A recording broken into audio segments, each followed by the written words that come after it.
way of work, a lot of workload, a lot of demand on service delivery team to deliver very rapidly. Marketing, and as Richard will know, expect that we need to be able to deliver things at the drop of a hat. As a result of our legacy platforms, we realized that we cannot continue with the current model of long, protracted delivery cycles. And then I gave a challenge to Malani and Yusuf to say, we have several concepts, we have several methodologies that we can leverage from. What can we learn from things like DevOps? How can we use Agile to respond quickly to business requirements? If you've seen MTN in the media recently, we have embarked on a very bold and big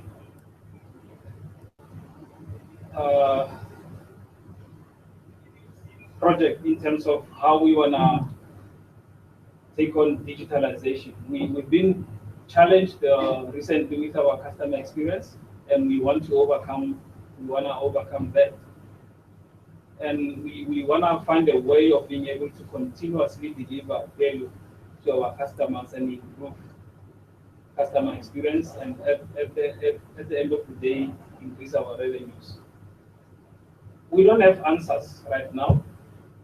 We're looking for ideas in terms of how we're going to improve our way of work. We don't even know that DevOps or Agile or any other methodology for that matter is an answer to our problems, because we've got serious legacy issues and we want a way of being able to overcome that. Now today we've got special guests, James Bauer and Richard Askham, who are renowned practitioners in this field. And I feel at a bit of a disadvantage because Richard is my customer, and he expects a lot in terms of IS to be able to deliver his objectives quicker.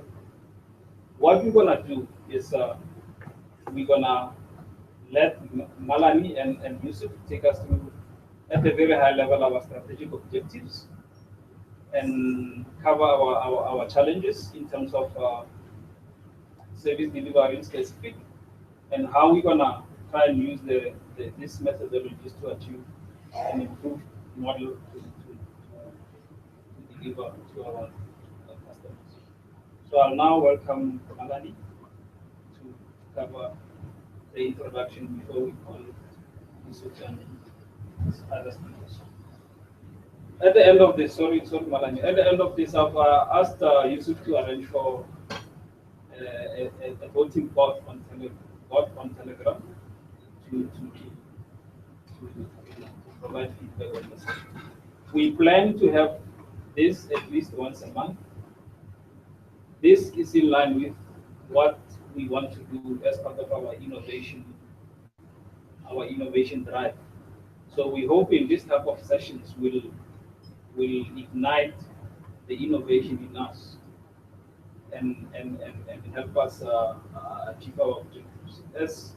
Innovation, when we talk specifically about innovation, and I hope Yusuf will cover that in one of the sessions, it's not just about technology, it's also about process innovation. So we also need to look at and think about the challenges that we're currently having from a process perspective, and also think about how we can innovate in those spaces. So maybe methodologies like this will help us achieve those type of initiatives. Welcome, Melanie.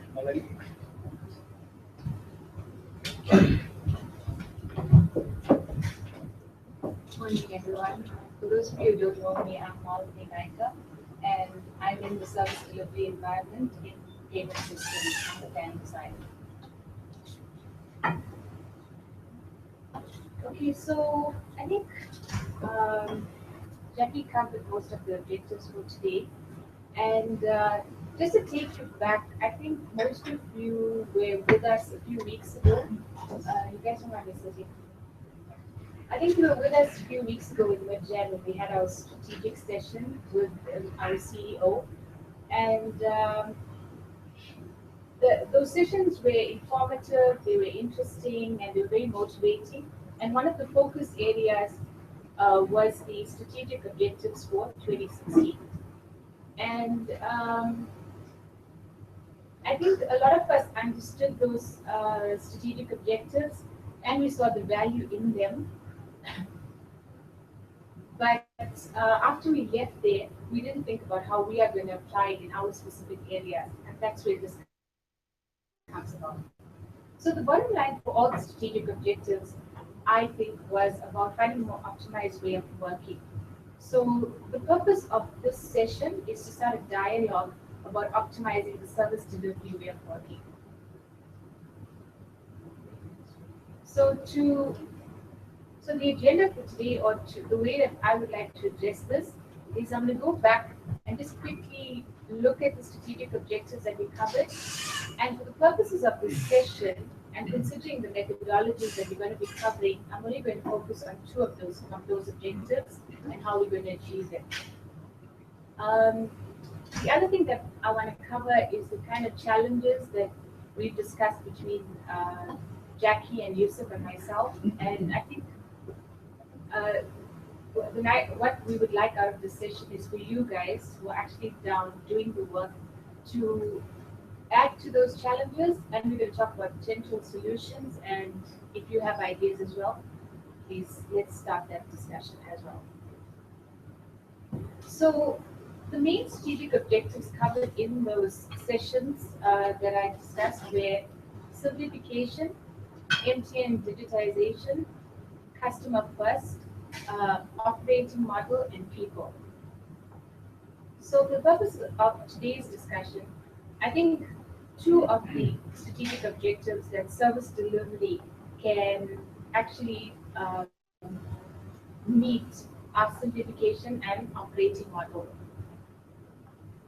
So simplification, in terms of the objectives for this strategic objective, is simplifying our platform architecture and processes, reducing the number of product offering, and that obviously requires marketing input as well, and reducing platform complexity.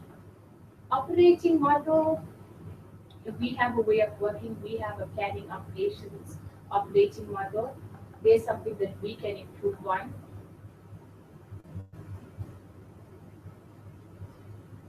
So this slide speaks about the challenges that we identified, and obviously there's so many. We have, in terms of our product and service implementation, our process is largely, as you all know, and it's a long process. It's not a very agile process. It doesn't allow us to implement projects faster. And the other issue is we're required to deliver a complete product. So what I'm saying here is, yes, we also push back to marketing to say we require a complete defined product spec with all the business rules and so forth. What happens is we also miss opportunities in the market. And I've been involved in one such project where we've actually put millions into the project. 5 or 6 years down the line, we haven't launched anything, and the competitor has launched something years before. Whereas if we stick to a basic product offering, and this can't be all the time, but if we're trying to capture a market or to be competitive, sometimes we need to agree on a basic product that we can launch and have ways to improve it or actually add functions as we go along. The other challenge, and we all are aware of this, is we have a multi-vendor, multi-system environment. In our area alone, we have over 3 vendors that we are dealing with, applications over 10. Then there's the issue of the release dates. And from the planning and operations environment, yes, we understand the value of that. We know how important stability is and so forth. But this working in this way as well is also challenging if we're trying to find a way where we can implement projects faster. And for most of the areas in the planning department, the vendor is the developer. We have teams like ICT services where you have the developers and planners in one team, but that's not always the case. And that is a challenge. Then I mentioned the point about the planning, the vendor, and operations. The reason I mentioned this is when we're trying to in, improve our way of working or introduce a new methodology, it's not just end-to-end people that we're taking into consideration. It's not just planning, it's not just operations. We actually have to consider the vendor. This is a completely different company with their own way of working, their own processes, and it's challenging. And they form an integral part of our equation. So it is a challenge about getting them to adapt to our way of working. Then we come to the planning and operations way of working. Let's see some ops team here as well. So uh, we've delivered thousands of products over the years. So clearly, this process that we have going is working. But the question is it the optimized way of working? So I'm sure operations has ideas about things they like planning to do differently, and planning has ideas about operations, how they'd like them to do things differently.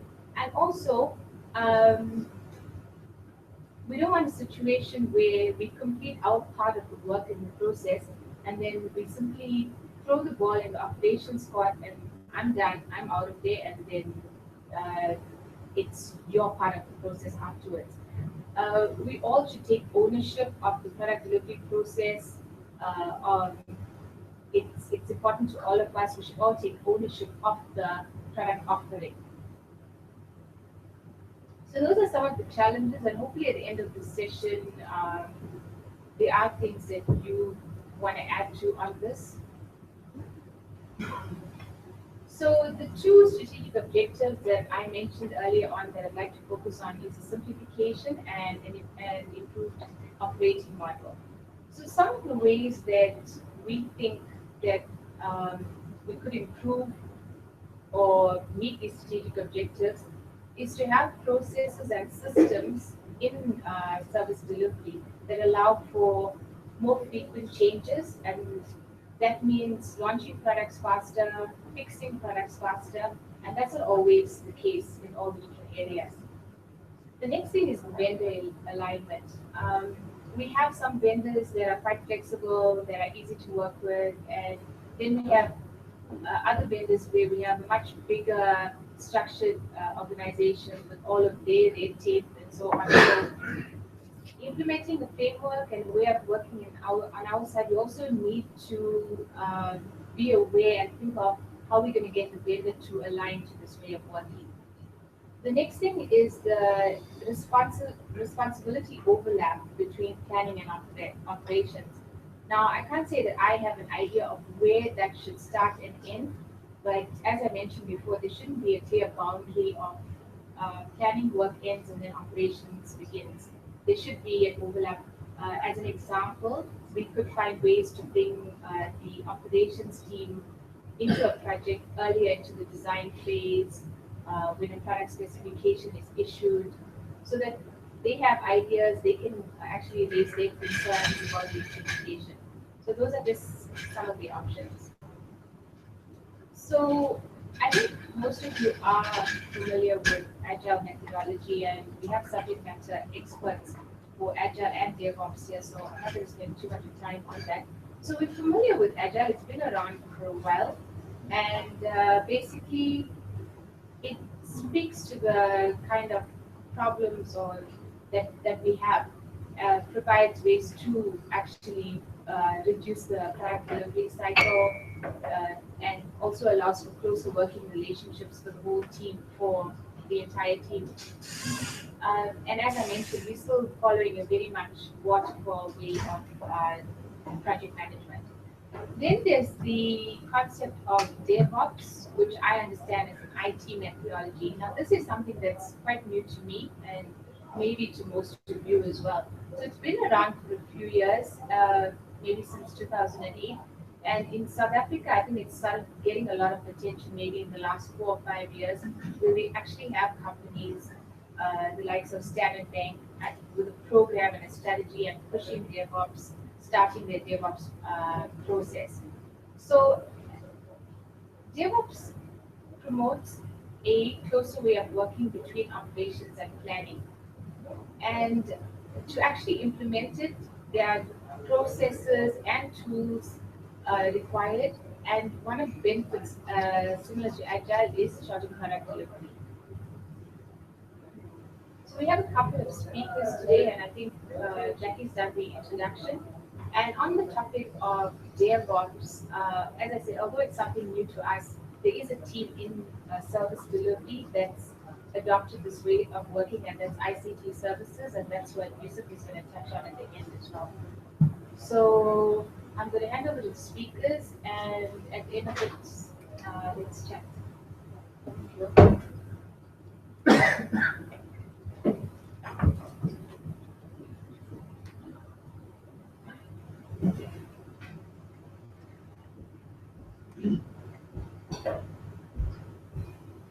Okay.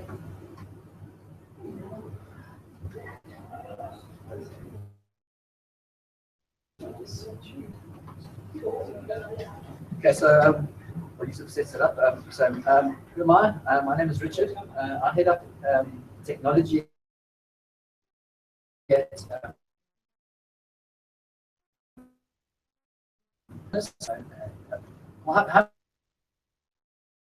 and I'm talking specifically on the Agile side. How many of you have some knowledge of what Agile is? Can I have a show of hands? Okay. I wasn't planning on going into what Agile is. Okay, I will allude to it through the presentation, but this is not really an information session on Agile per se. Okay. I'll take you through some of my history in terms of why am I standing up here telling you about my experiences in Agile, but also then kind of go to why would that business, why would a team adopt Agile as a way of work, and you really have to get into the discussion around sometimes certain methodologies are appropriate in terms of how we do things, sometimes they're not, and I think it's good to be able to know the difference. That even applies when you are looking at which of the Agile methodologies you want to adopt. Within enterprise, within the EBU, for example, we ask the question, do we go Kanban? For those of you know what Kanban is, you know that's quite different from Scrum, or do we go Scrum? Okay? And I think there's different horses for different horses. I'm just going to call up some notes because there was some stuff I wanted to get into before the presentation. Okay, so before I go on, I actually want to introduce two people in the room, Shadrach and Ansra. Just put up your hands. Okay, so part of I arrived at MTN in October last year. And a big part of what I wanted to do in the business was to bring agility into the business, because I believe for our industry, whether it's in the consumer business or whether it's in the enterprise business, business agility is a strategic imperative. It is how we're going to compete in our markets. As soon as our competitors can outmaneuver us, outrespond us, we have lost the game. Okay? And you're not going to get that agility in the market if you don't actually, if the fundamentals of the engine you're using to operate the business and build your product is not agile in nature. So you can't be agile out there if you're not agile inside. Okay, and I think that for me is one of the kind of the driving principles around what I'm doing from an EBU perspective. So my vision from the EBU perspective in the technology arena, and I started in October with a team consisting of 20 vacancies. Okay, so I'm building a team, and I want to try and build it so that we are agile in terms of everything we do. We adopt that philosophy. But we're not going to be successful if we don't understand what that means for the rest of the business. To be agile in an overall business engine that is fundamentally not agile, we're not going to get very far. We're not going to be agile in the market. We're going to have difficulty. So I think that's vital that we see agile as a strategic imperative. Response to Jackie. So you could describe me earlier on as I have you at a disadvantage because I'm your customer. I think and that's another thing I want that we need to start looking at is how do we become delivery partners rather than kind of have this the customer supply relationship. And to that end, I mean, as we build and as we deliver on our vision from the EQ perspective, we want to be involved in exercises like or events like this, and I'll actually make my team available. So we're building a team of currently 4 agile coaches that's going to enable my team. But we want to see how we take this beyond just the technology team at EBU to the greater business. And it's not an easy journey. It's a difficult journey. and it's going to be we're going to have many obstacles, and there's going to be many pitfalls along the way, but we require resolve in terms of what we want to achieve. So, what does my history look like? Okay, so when I was putting this together, I actually realized that this picture goes back 20 years, so you can kind of get I'm giving my age away here. Okay, but where did this all start for me? I mean, my training is traditionally, I'm a software developer by trade, and that's where I started my career. I started my career in that's such a little company called DSW Data, back in 1995, and I spent 3 or 4 years in that business working as a software developer, eventually becoming a solution architect. But in those days, as you can see, I've tried to overlay the methods we used. Back in those days, we were a waterfall company, okay? And we were a successful waterfall company. We did waterfall better than I've ever seen waterfall done in any other business I've ever worked with or worked with. Okay? To the extent we were ISO 9001 approved, okay? And that's not something you just do kind of, you wake up one day and decide to be an ISO 9000 software dev house, because we were a pure software dev house. I mean, the business consisted of people that sold our stuff, but 3/4 of the business was architects, software devs, requirements engineers, systems engineers, testers, deployment engineers. We did great stuff. Okay, but something I'll get to in one of the later slides is there was something very specific around what we did. We had in those early days, at least for the first 3/4 of the time I was at DSW, because we were later acquired. That's how I ended up working for our data acquirers. For the first 3/4 of that time that we spent as DSW Data, we were eventually rebranded. We had one customer. It was Telkom. Okay. We did a bunch of stuff at Telkom. We did a big billing mediation system for them that could use all their billing mediation. We built a distributed system that managed the entire initially electromechanical switching network, but eventually their switching network, their transmission network. We built a system that managed all the layers within that transmission network.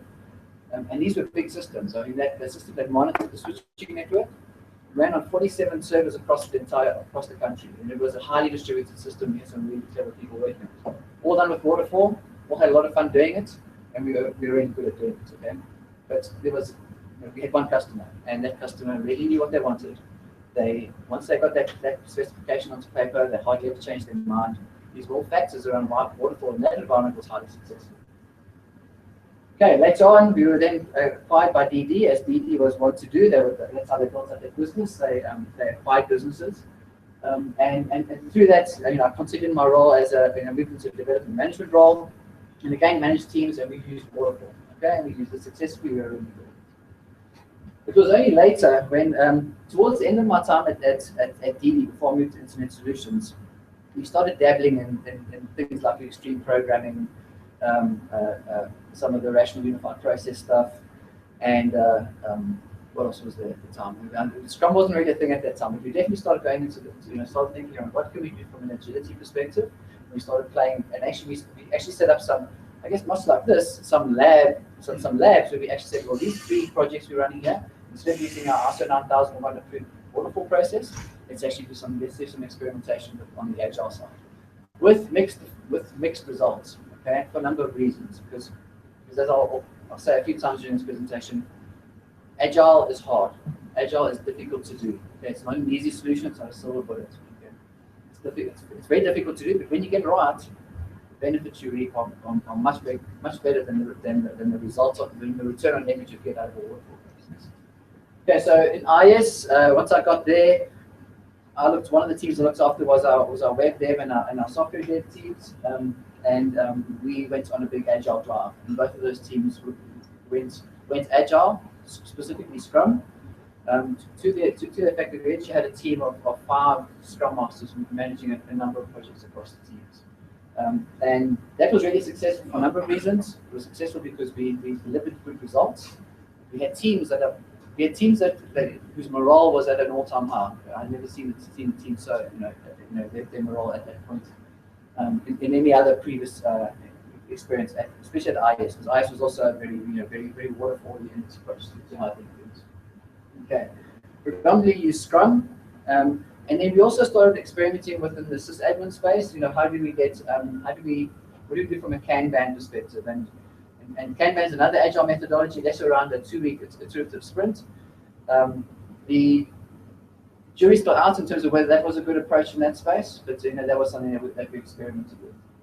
Okay, then later on, just before I left Internet Solutions, in 2 projects I was involved in, one to build a new SME business, and then later in terms of how I ran, because I was later running the enterprise architecture team, we then adopted Kanban as a way of work in terms of how we do things. And that's really just kind of, basically implementing a full system so that you're removing the bottlenecks in terms of the flow of activities that happen in terms of what you do, but essentially applying in the fancy term theory of constraints in terms of how you streamline stuff through the pipeline. So over the years, waterfall, right method for the right time, Scrum, and then later Kanban. So that's a bit of history around what my experience is. So why would you choose to do Agile? And I think it comes down, there's 2 factors I want to talk about here. One is the sort of external, more sort of customer-facing factor in terms of we as Agile practitioners delivering to a customer in the business. But from that, and there's another one, internal team focus. And I'm not sure whether you'll find this in any textbook on Agile. This is my stuff. So it may not be endorsed by any Agile gurus out there. For me, it really came down to asking a couple of questions. Do you work with a customer who knows exactly what they need, what they want? Okay. And secondly, having expressed to you that they know exactly what they want, how often do they change their mind? Okay. If the answer to any of those is no, okay, you're probably gonna get more success going on Agile, taking an Agile approach and taking a more waterfall approach. Okay. And I was actually trying to find for this slide, when I talk waterfall, and not to diss the waterfall crowd. I mean, we had great, because think back to that earlier slide I showed with the fact that for a big chunk of my career as a software developer we used waterfall. We had Telkom, one customer. There was a process around changing a specification for Telkom. Okay, so there's a lot of time put into requirements up front, and to Telkom's credit, in terms of those days when we worked with them, they didn't change their mind. They knew exactly what they needed to do. I don't know, maybe the world was simpler back then. I'm not sure what the reason was. Okay, but if you're in a situation where the customer changes their minds or needs to change their minds, for a number of reasons, okay? I think the biggest one is that when you take product to market, often what product development is underpinned by a whole bunch of dev activity. Okay? When you take product to market, you're never quite sure what you don't know when you go to market. You'll hear a concept when you talk to the product gurus about a minimal viable product. That's an Agile approach around getting a product out to market for the pure reason of learning stuff that you didn't know while you're building that product. So by putting it out there, people get to use it, you can start feeding stuff back into the product there. Okay? We don't know what we don't know, and the world, a month, 2 months, 6 months into the future is sometimes largely unknown to us. Okay? And given that, we're going to have to figure out how do we respond to that. And then I've kind of put that quote there from Edward de Bono quote. You never change your mind, why have one? And for me, the ability to be agile in terms of how we do things is the ability to actually harvest the experience you get for kind of taking something out to market quickly and then responding accordingly. Okay? Rather than sometimes the waterfall approach, and kind of the waterfall approach, I kind of get this picture of the Niagara Falls, with a guy inside a barrel flying off the falls. You committed. Once you're going off the waterfall, you committed. There's nothing you're going to do to change kind of where you're going to land. Okay. And really, if the world we're working within is changing that much, we need to find the right methodologies to adapt to that, to cater for that. So that was a picture. So that was the picture I was going to use. It was a kind of picture of Google Business Agility, and I kind of clicked some images there, and one of these was the graphics came up, and I hate it. Okay? I'll tell you why I hate it. Okay? Because that for me is not what Agile is about. Okay? For the simple reason that once that arrow leaves the bow, it's not a guided missile. Okay? Once it's left, just like on a waterfall project, once you finish the specification and now that you've given the go-ahead to execute, arrow has been fired. If that target happens to move a meter or two to the right, you miss it. Okay? That's not what agility is about. This is what agility is about. Okay? Agility or agile methods is a guided missile. Okay? You're working in a world where the target or what you're aiming for, the destination, is moving every single day. You take your eye off it, it's gone somewhere else. Okay? That is agile. Okay? And you have to build it so that's what agile is. It's the guided missile. Target moves, you make sure that whatever you're doing, you move. And the principle there is it's shortening the amount of time between the stimulus and the response. Or put it another way, every time you're looking out to where the target is, you're sensing the environment. If that changes, you change accordingly. And the quicker you can do that, the shorter the time span is between when that change happens and when you adjust course, the more effective you are. That's why Agile talks around sprints, 2-week sprints, sometimes 1-week sprints, depending on where you work, 3-week sprints. Okay, but it's around kind of how do you reduce the time from stimulus to response. Not only in terms of requirements, by the way, but in terms of testing and how you respond to testing. So that's the other cycle that happens in the dev space. You're going to do some stuff based on some requirements, expressed as a story in Agile speak, in Scrum speak. You're going to respond to that, right? Those cycles are very long, as they are with waterfall. You're often going to miss that target and can waste a lot of time along the way. So this is the other factor around Agile, and I kind of talked about it earlier, is that this man, his name is Daniel Pink, has been a big influence in my life over the last 6 years. He wrote a book back in the 90s called Drive, The Surprising Truth About What Motivates Us. And it's around motivation, specifically this kind of environment. Cognitive, knowledge, thinking kind of environment. We kind of work in a knowledge industry. What we do requires us to think about things a lot. And I encourage you to go and have a look at the TED Talk. If you go and actually Google Dan Pink motivation, one of the things that pops up is his TED Talk. Go and have a look at it. But he talks around that based on neuroscience research. Okay, as people working in an industry or in roles that require a lot of cognitive ability, we are not motivated by money. Okay, we're not motivated by the carrot. Okay, the carrot has to be right. I think is important. So make sure that money isn't an option, or what isn't on the table as an issue. But it's not a motivating factor. What we are motivated by are 3 things: purpose, the sense that you are doing something or participating in something bigger than yourself. Okay, this is why when we talk strategy, MTN strategy, we talk around our vision and our purpose, because it motivates us. We're doing something that's bigger than ourselves. But for purpose, mastery, that you're doing something that is allowing you to get better or to master something and get, become skilled at something. So that motivates us as human beings to become more skilled. And lastly, autonomy, the ability to within our own world to be self-directed, to not be told what to do, to not be micromanaged. And the research backs us up. Not only research in the US, not only research in Europe, because that's where the study was done, but research across as well in the East. I think one of the big Indian business schools did a lot of research on this. It's written a book. There's some good scientific practice around that. So Agile starts to be able to deliver on all these things, but especially in the bottom 2. Okay, so I think when I look at my role at TBU, this is something I share with my team. My role as a leader for my team is to provide the team the latitude to be autonomous, to be self-directed. Okay. Provide them with the opportunities to master the skills that are important to them and important to the business. And then lastly, to make sure that the purpose is understood, articulate the vision of the business, the priorities of so the vision of the business and the strategy is kind of your sort of thing that changes hopefully slowly over time, so sort of on a 3 to 5 year time horizon. That's the thing I communicate to the team over and over again. And then the business priorities, which is more of the short-term, one month to 1 quarter view of the world. So understanding the purpose, why we're here, why we're doing what we're doing, what the purpose of the team is really important for the team to feel motivated. That's why you're coming to work, why are you doing all this stuff. Okay. So Agile starts to provide those aspects in terms of how the team works. So what are the lessons that I've learned over the last 10 years of Agile? Okay. Top one I've already talked to. It's around removing the time lag from the stimulus and the response. Okay, and you can apply that both in the software dev space, you can provide it in a product dev space. How do you make sure that time becomes small? A good book that talks about this in the product dev space is a book called the books that escaped me. His name's Eric Ries. Okay, I don't know if I can't remember. Drop me a mail and I'll see if I can find it for you. But this guy came up with the term of the minimum viable product. Lean startup. Lean startup. Eric Ries. He talks around the MVP and kind of how do you make sure that time is low. Okay. Second one, Agile is difficult.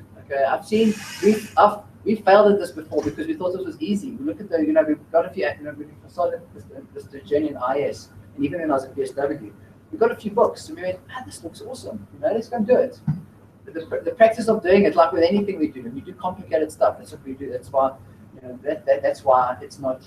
That's why we don't have as many first-time successes in software dev as we'd like to, because it's difficult.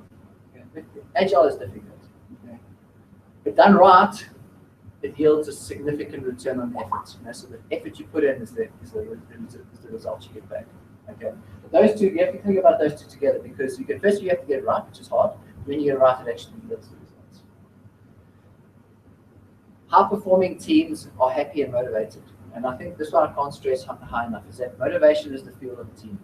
If you're not, that team doesn't have that fuel, no matter how many nice toys you're giving them, no matter how many nice projects you're giving them. They're not going to perform. High-performing teams need a source of motivation, and it's something that needs to be constantly curated. The leaders within that team have to be looking at that all the time. Very, very important. Nothing new in software and systems development. Customers hate surprises. So you're not going to.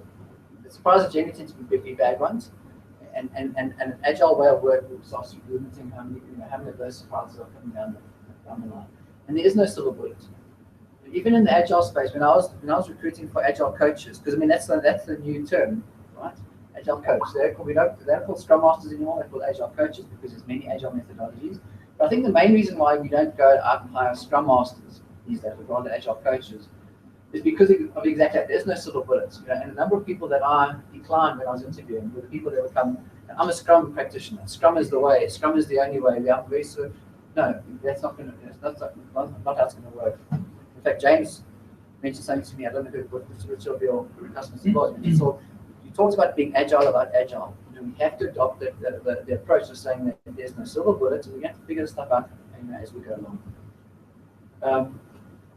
Maybe on that point, it's something to Google. So if any of you taking notes, go and Google some work that Spotify, the internet music player did. There's a video called the Spotify Engineering Culture. Go and Google that, and go and see how Spotify became agile about being agile. It's a really, really cool video. There's two of them, but the first one was quite interesting to me. You should see how about Spotify was as my influences. So I started following the Spotify story about 2 years ago in terms of how they approach agile. But here are some of the things that have influenced me in terms of how I want to approach agility in the business. A lot of this stuff has a kind of a software build, software dev focus where it starts, but where it goes beyond that. Okay, so Google, I love the stuff that Google does. I love their approach to how they manage their people. They don't do everything right, but there's some cool stuff they do. Damping, I've talked about. Scrum, we've played a lot around with Scrum. Kanban, we played a lot with, and then Spotify, Google, that Spotify engineering culture video. You'll see some pretty cool stuff that Spotify does. And one of the things that they drive for is this concept of alignment and autonomy. Okay, and that's what I'm striving to build with you. It's an autonomous and aligned team.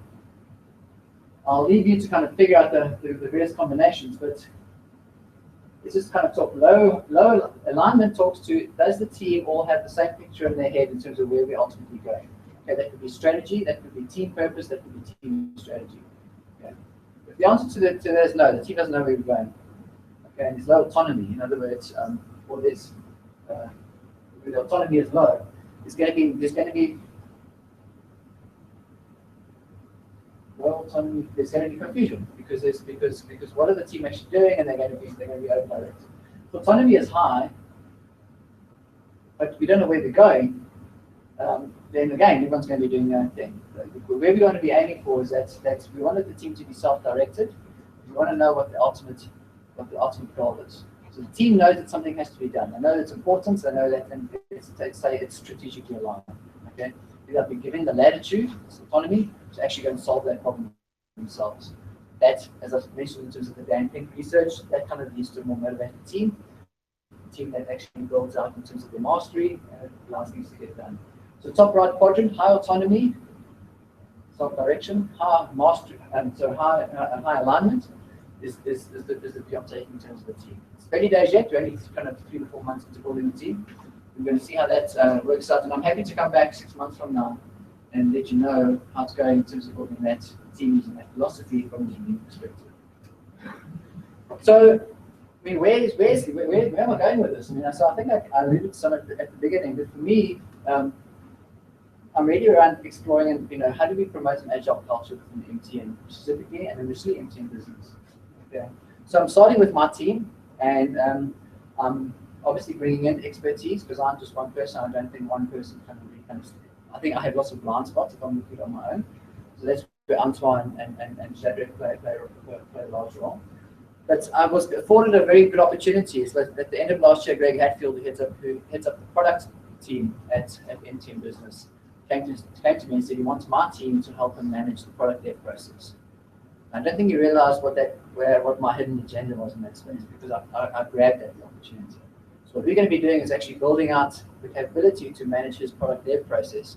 Guess what? I'm going to take an agile approach to in that space. So not only in terms of how we build internal stuff, but how we build the external stuff, the stuff that goes to the customer. And you can think, so James, I'm even talking to him around design thinking. You know, I have to bring that into the product process. So James will take you through some stuff around design thinking, which I think is pretty complex. And then ultimately, how to build an agile business. Now, my focus here is EBU. Obviously, that's my kind of first allegiance. But I think through things like this, we need to be able to share what we do beyond just agile. Because I think a team that's agile can be much more effective if they work within an agile environment and some answers. Okay, I think that's it.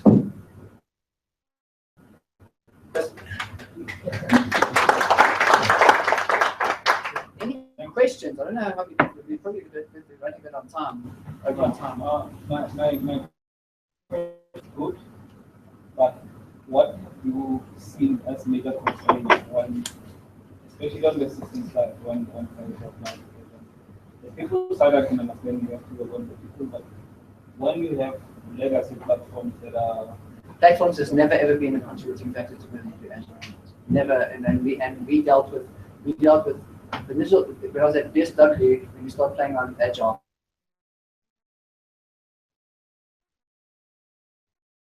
Yeah, so I've never seen technologies being and I've heard that, I don't know where I've heard that a few times here, saying our legacy platforms mean we can't be agile. I don't know. Someone needs to explain it to me, because that's not what I see. It's much, the inhibiting factors are much more organizational in nature. Whether you get the buy-in, whether your internal stakeholders have the right attitude. Tim, you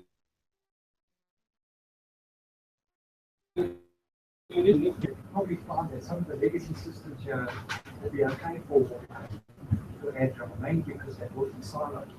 If you build the software layers, i.e. the presentation, your business layer, and then your domain. If you make changes to your presentation, and you make changes to your domain to facilitate that change to the presentation, silos won't break anything if you iterate quickly. Yeah. So, say legacy here, which is silo, probably all. You say it actually supports an agile way of going. Maybe, yeah, I don't know. It's the first time I've heard that. I mean, so I mean, if you look at kind of talking to the layers, presentation layers, almost like a kind of a three-tier approach. I guess it's not new, but I mean, there's definitely more patterns coming up in terms of how you build software, and none of them have really kind of flown in the face of an agile approach around how software works. I mean, where our architects? I mean, we need to debate this. I mean, when I look at our spaghetti architecture, I understand. I mean, we can argue that systems are not a constraint, but when we get to the reality, for example, last week when I just isolate Epic, we continuously run into this issue that because it's developed in VB, you have to manage the lines of code. So continuously, you have to you reach a maximum, and where you have to look somewhere which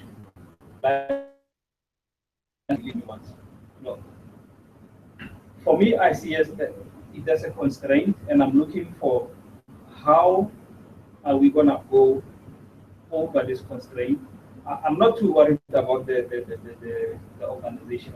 I know that's gonna become a problem, but there's a way of changing. But I still feel, from a system perspective, the way we have architected it over time.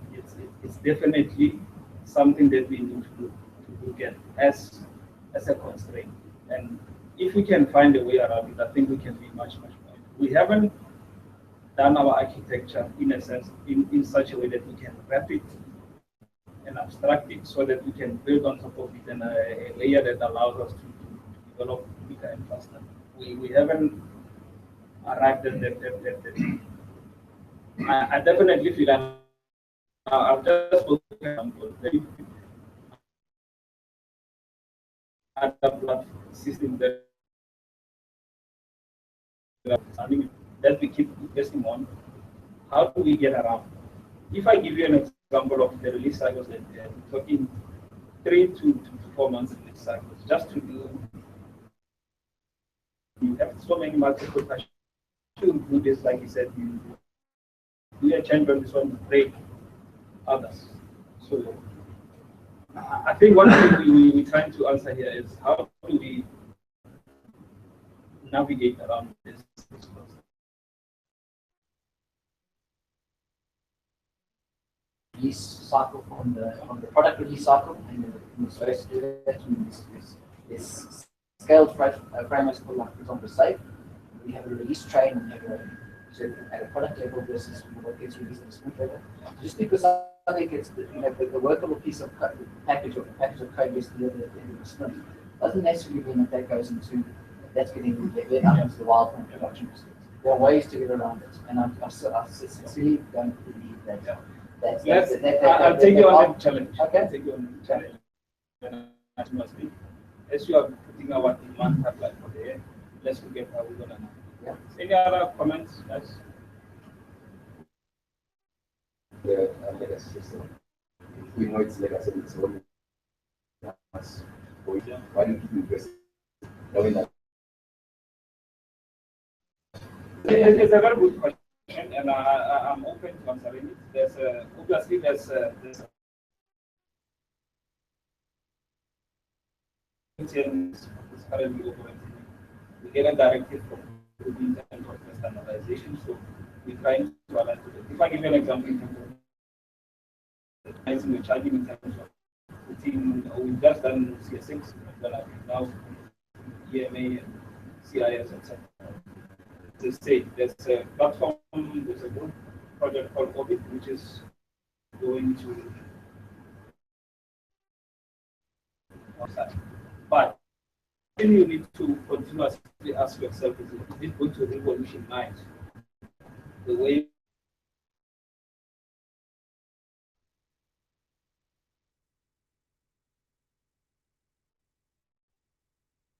the reality is right now is a live production beginning platform that we use, and we have to make changes on it because marketing, if you will keep on coming with new.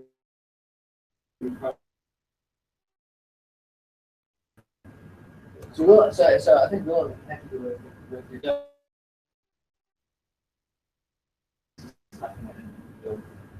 How does this apply when you have the development shops outside with vendors, or you have product from vendors? How do you apply this kind of thing? So that's a problem.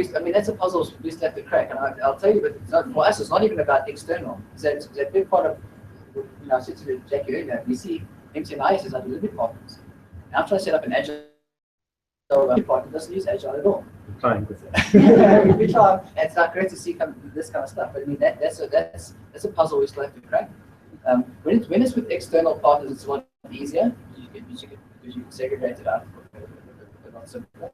And a lot of the delivery partners actually use Agile. And in fact, we find very few of partners who provide services on it that most of the people we engage with, even before I joined MTN, are working. I think a challenge we sit with is the way we've been working with them is in a waterfall. Give them set of requirements and they go for 3 months and they come back. Agile development back to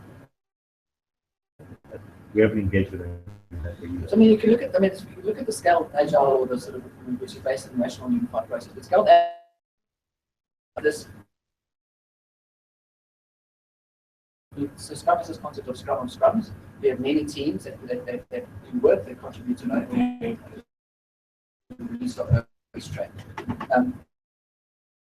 To just be members within of those various Scrum or even waterfall teams. But in terms of how that works, we have these different competing somewhat incompatible methodologies. Haven't quite cracked to figure out how we're going to make that into. But I think there's ways to go about it. So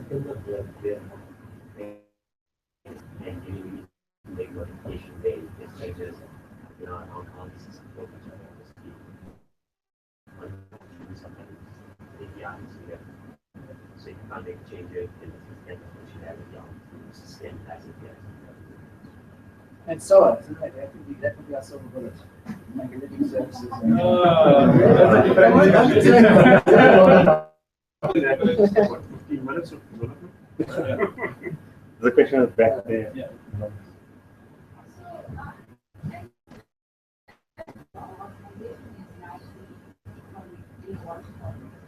So we've got products and services that we launch and we launch products and products.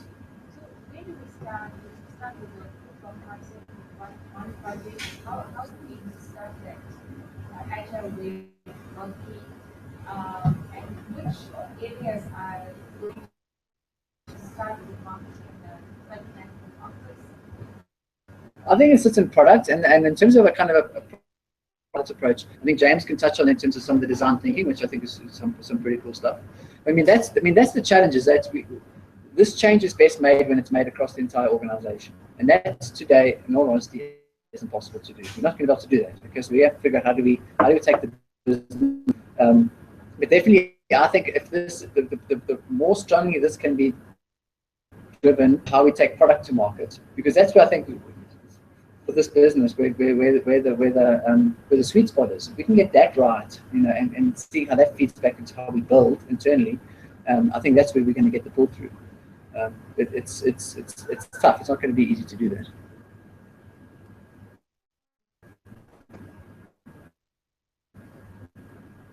Okay, James, you're up.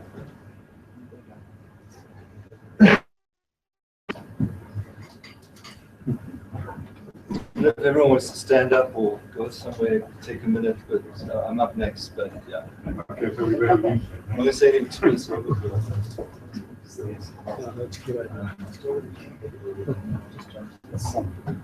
Donut seek.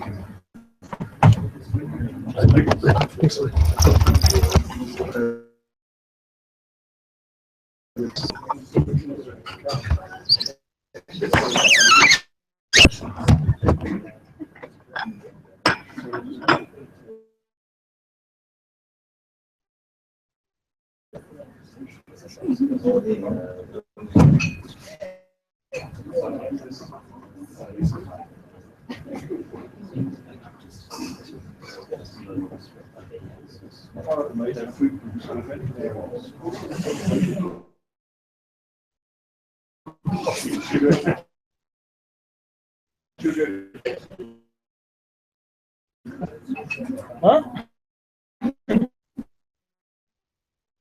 The vendors must be giving more input here. No, old one is new one is coming. But then you can tell people more as to what it is. Yeah. What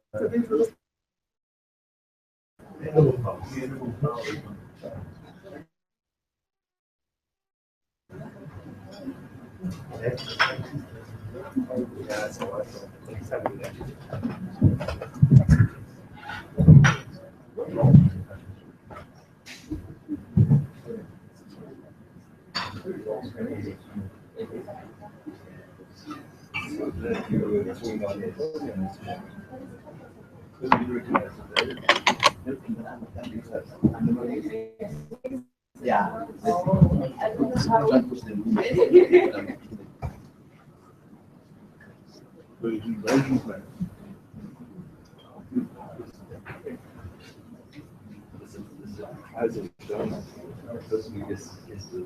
So by the way, there's a prize of a donut for anyone who guesses what this is.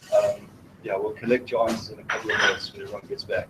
It's a lesson on how not to invade the monster. Oh, but you've seen it before.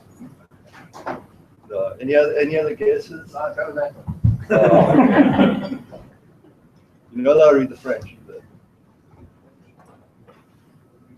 So yeah, just as everyone settles down, I think this is a good place to start because I appreciated Rich's war and violent imagery for Agile and Scrum because it does get there. But no, I just what I wanted to talk about here is what you're looking at is remember the Napoleon War and Napoleon and he did his long march to Moscow. Well, basically, what you're looking at is there was an engineer that worked for Napoleon, good old engineers, and he kind of drew this picture of what happened on Napoleon's march to Moscow. The idea is, and I don't know if you can see what's going on here, but this big line there, that big line that starts at the top, Napoleon leaves France with 422,000 soldiers and marches across. And as you can start seeing the line thinning out, soldiers start dying, like just dying. And by the time they get here, there's 100,000. By the time they get to Moscow, there's 100,000. And then they decide to come back, and it's even worse, and 10,000 soldiers return.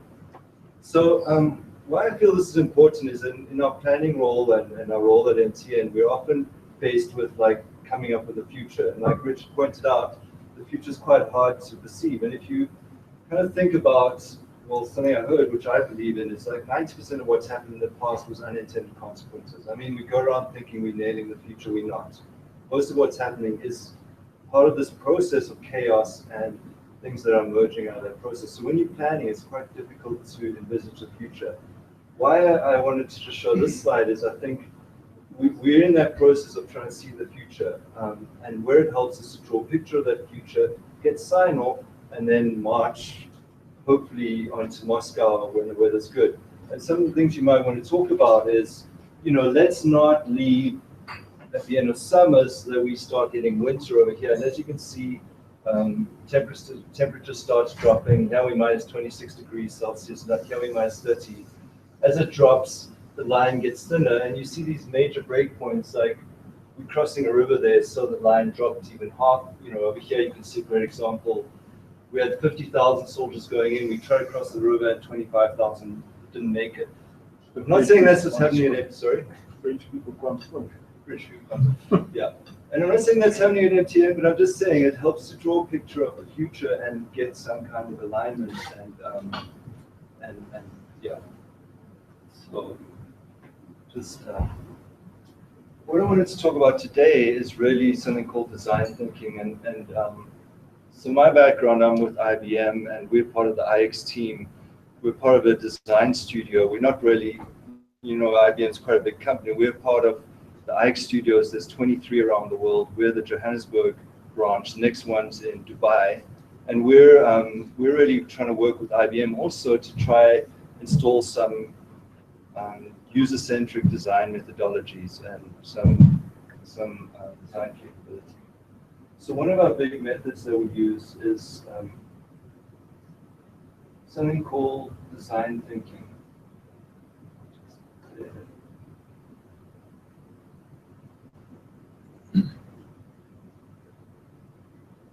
So if I could just, design thinking is really a process of how we work on the front end of requirements and how we pull together teams that come together and start defining a product. And then there's a process and a methodology that goes through roles and deliverables to get that out. But if I can just start, I'll walk through the presentation, but just to start with this, design is good for business. We know that, and getting business right, getting design right is really very, very valuable business. It gets down to something called, what we start talking about, like the user experience. And when you're talking about design methods, you've got to have some user center, you've got to have some user input in your design methodology in order to get the customer view correct on your products. So what we worked out is that it comes down to user experience. If a user experience is good, then your design product is good. So just what is user experience? difference is something like this. It's that's a coffee machine and that's the user experience. Okay, that's a little lame. Let me try and show you a joke. So, hey, I have some awesome technology, and this is a scenario that some of us are involved in. Great, I'll start building it right away. This thing's hard to use and ugly. I should get someone to make some better icons. That's where we come in. You should add widget X so I can do task Y, and that's when Carol and I, our business partner, get to chat. And we go, okay, that'll make you happy.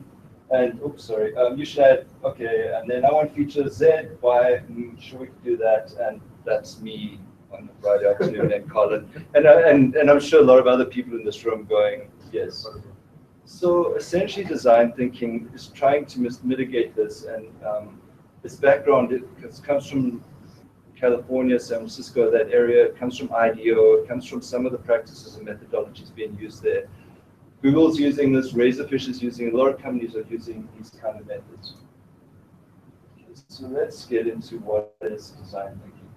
So, in some high levels, it does involve product, essentially product. Technology and marketing, but we've got to invest for market outcomes, envision the user experience, and collaborate and then align and engage. Some of this will start making a little more sense, but as we go through, we come a major concept, and I'm going to go through some concepts of design thinking here, but it's a hill. But we have to start with the right hill. So around the organization, I've heard some good hills, like digitization is one hill. Like we're going to digitize the organization and create efficiency. EBU, our hill is really self-service. That's a great hill at the top, but we need many hills to get there. And so the hill is really important, is what are we focusing our attention on? What are we focusing our resources on? If that hill is not defined on the strategy level, we're then, it's very hard to march to Moscow. And that's actually what we started doing. Everything started looking like that map that we started with in the beginning. So those hills are very important to define. How do you define those hills? So two examples: deliver a customer connections community template to allow Agile teams to collaborate on client projects, or a GMU-based sales lead can assemble an Agile response team from IBM in 10-20 hours without management involvement. So let's say we have some workshops around some concepts and we unpack what self-fulfillment actually means, and we come up with some hills. Like, what are the major hills that need to be put in place in order to start delivering self-enablement? So typically in your hill statement, we have a who, what, how, and wow. And this gets a little funny, but we have these exercises and we put things on walls and we have processes to get to these statements. So the hills, invest resources across 3 hills: a technical foundation to compact arbitrary features and reallocation. So then you start, as you're evolving, you've got your hills and you start laying out your technical foundation. Our technical foundation is full of legacy. Something that was really important, what Richard said was, we should start thinking about system design, that there's not just a business need and an IT solution, that there's actually solution design that can happen in separate pathways. So there's not a go live build on the end of every single project. Some projects are just defining. Some projects are working on business BI or business solutions. Some projects are working on solutions with prototypes. And only when that's settled, do you want to go and put it and make it go live. Because what I see in MT and a lot of organizations, every project has a go live date, regardless of, so you can still make projects that have their own, kind of just as you define them, and then you go live when you're ready. But there are pieces in place on the strategy level that also have to fit in.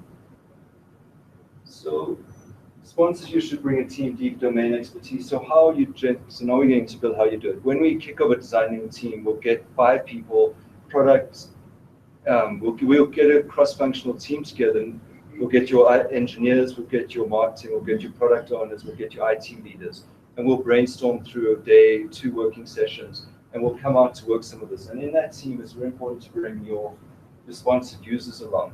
Often in the development cycle of a project, this would be the only time that all the leaders from these groups get together, because we're so siloed that often people are just splitting out. So this is really a great way for the team to get, like today, and get the right people in the room to start working out what that solution is going to look like. So what we then do, some more concepts, is we have playbacks and we talk with routines. So this is how some of our rollout starts looking. We start with the story starts evolving with our hills playback. So we have a couple of workshops, and we define the major issue we're going to go talk about. Then we get to playback zero. Playback zero is very much my role, user experience, and the front end and requirements part of the team. Is we have to have for playback zero requirements document, requirements definition. We have to have some technical specification, and hopefully a concept and a set of wireframes. So, and how that works is that it's, as the speed starts rolling into Agile, this is the part that's very important to define. But then once you get that defined, you can break that into sprints that are clear Agile pathways, but you do need the hills defined. But then once you start defining the playback, you start getting to the replaybacks, and the story starts evolving. So now this seems a little high level. I'm going to try to get a little more focus on what we actually do in design thinking. We essentially have this methodology where we understand, we explore, we prototype, and evaluate. Now we can do this in one workshop. We get together a group of people and we propose the project with this problem and try and understand, explore, prototype, and evaluate. What we're really doing is we're looking at the as is now on the system. We're going to define that, and then we're going to define the to be. At the end of that, we're going to come up with a strong use case. And if that use case works, then we go into Agile delivery on that. But it's about divergence.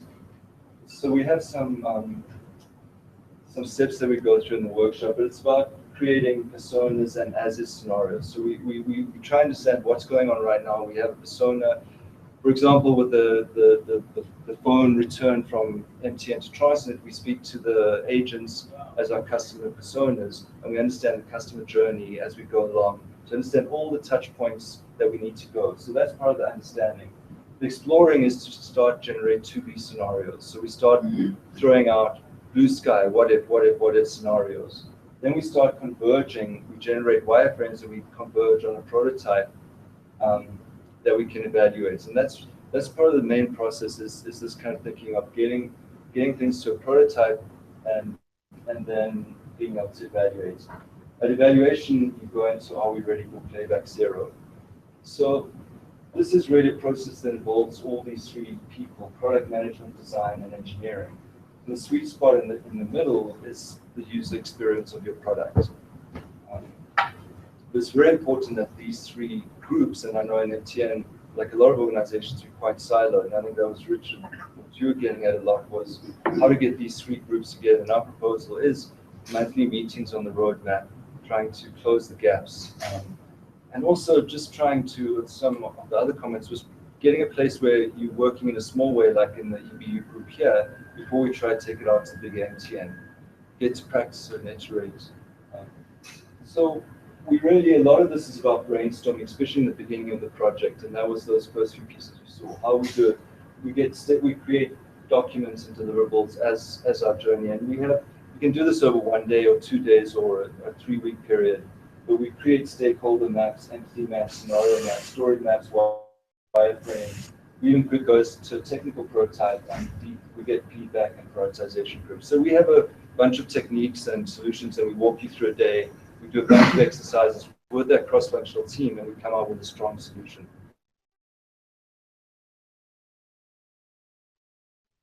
Your release blueprint and it allows you to do your market analysis skills.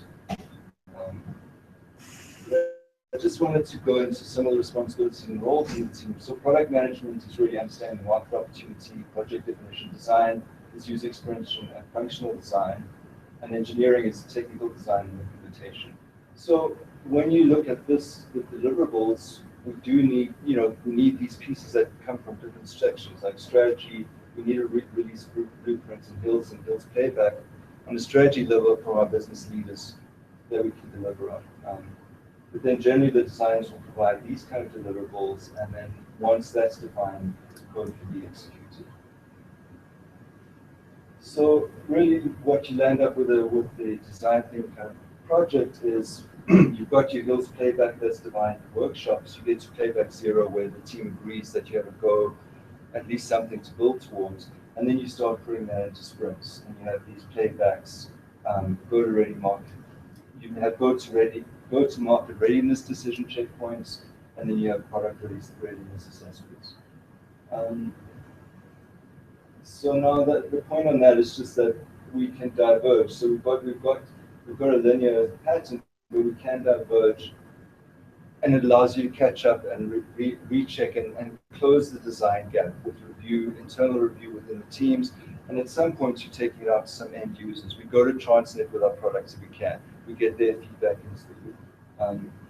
So that's just really the high-level explanation of the 4 paths in terms of the workshops and steps, with the real milestones that you can try to get to: the hill, the playback session, and then sponsored user acceptance. So how does that? So that's a little theoretical. I wanted to get a little more practical about just what's been happening and how this sort of works at a little bit about design thinking at NTN. So just some background is that what we have been looking for, I've been working in EBU and I'm specifically focused on self-service and trying to enable self-service. There's some concepts that we wanted to get across here that I think are helpful, but the idea of an ecosystem of tools, a robust self-service toolbox for NTN and their customers and their customers' customers. So what I'm trying to get to here is a little bit of a hill, but the concepts that help us work better and more efficient. So that what we're looking at here is that we should really be having white label tools. We build it once, we use it everywhere. We should only have instant tracking or USD once in NTN. We don't need 15 systems to do that kind of thing.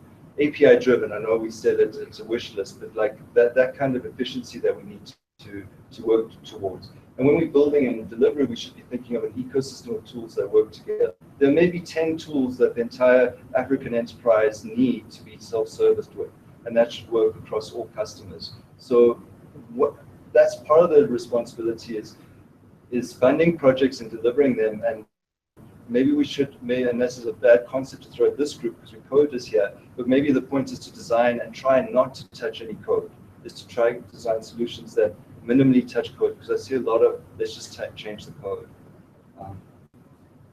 So this just helps us to describe a little bit how design thinking fits into the Agile framework more, but it is this initial front end where design thinking is solution, product goals, personas, entity maps, and we are getting to playback 0, where there's enough definition on that project that it can then be fed into sprints that go into hills and delivery playback. What I'm seeing a lot is we dive right in from business requirements that are not fully articulated right into Agile delivery. And unless that strategy at the top is there, it gets very difficult. So our strategy right now, we have big ones, self-enablement, self-service, and digitization, but we need to have a subset of strategies within that. And align particularly B2C, B2B, things like Epics and Oracle and Orbit. They are very difficult, but that's where we don't need to change code every time. Maybe we can do some design around solutions and front-end presentation. And we just need to hide the messiness with our customers, essentially. We don't need to show our customer everything. I mean, why do we need to be that honest? We don't. We just need to create the illusion, a little bit more of an illusion. So just where, IBM does have some playbooks around this, but like Richard said, Agile is very, be a little careful of it and be very iterative and be, I won't say playful, but don't let it be a system just to drive bad requirements through being built. You need these checkpoints to say, is this a good requirement? And the only way we really can get that is, let's set a benchmark of our customers like it. People are writing articles about our delivery, and it's not up to the product manager alone to decide what a good product is. Because they don't know. We don't know the future. They need to go with the user. We need to get that feedback. So we have our Scrum delivery framework, and then that sort of spills out. So this is really looking at the team structure and the resourcing and some of what needs to take place on one level. So I've broken this down really into three main streams. And this is we've done this for years. Everyone's familiar with this delivery cycle. But I call this discovery, and in here we have a bunch of projects that need to sign up and kick off. In here we have a list of people that will be involved with. Exec sponsor is in there. I've nominated Richard. But these are some of the pieces we need. that needs to be in place for us to deliver across the whole stream. We do need business case alignment, and that's probably between B2C, B2B, some kind of greater roadmap alignment. What are we trying to do here beyond? I mean, we have self-enabled. I won't say that. We have self-enabled. We need better hills. Stakeholder interviews. Who are the stakeholders who are going to be driving this project?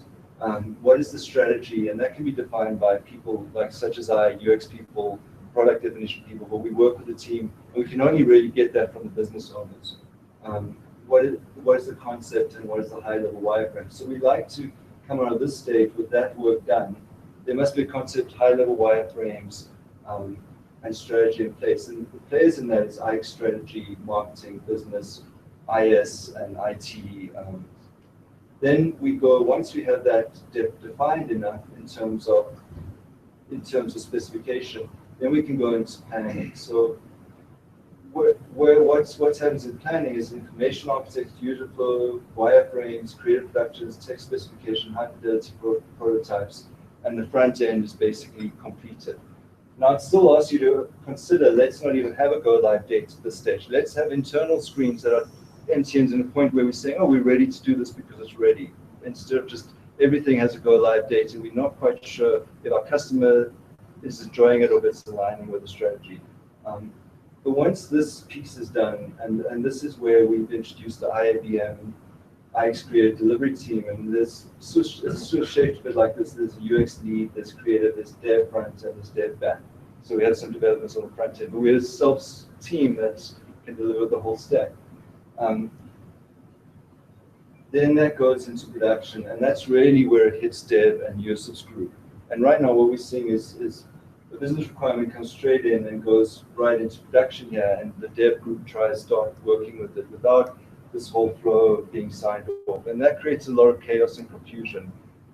We can have a lot of sub-projects running as long as it's aligned on a good strategic roadmap on the right level. And so what this modeling more is, you're not coding every solution for business. Sometimes you're kicking back at business and saying it's not a coding solution here. There's another solution that's needed. It's an organizational solution. It's a customer awareness solution. So why I think Richard last year we had some conversations and we came up with this model of like, how can we mine the gap or maybe connect the dots is a better way of putting this. But the idea is that we do in Richard's group, there's some Scrum agility methodology coming out. In our group over here in EBU, we've got a Scrum Master kind of role that's helping out manage the team. And Richard's got his on his 2 Scrum Masters who are sort of on this level. So the idea is that we have a senior Scrum coach, and then we have actual Scrum delivery people in different groups. So possibly in business, in Carolyn's business group, there's someone having a bit of that role that's matching up with Richard's planners. Maybe that's a monthly roadmap meeting. But we really need to define the exec strategy and roadmap. We need to align this IT and dev and monthly roadmap alignment, and then deliver on the hills. With that in place, then it's just rinse and repeat. You've got our discovery, we've got our as is, our future design, and media planning, our user experience, our wireframes, our delivery, our responsive examples, and our build. And we just keep doing that over again. 2 weeks, a solid concept for us, and part of this is the delivery. So decreasing magnitude of complexity. So here we are with the portal, that's what we've been working on here. But as we go, we need to have some IT and hygiene. We need to try to get things delivered as APIs. We need to try challenge the legacy systems where we can. But there's a lot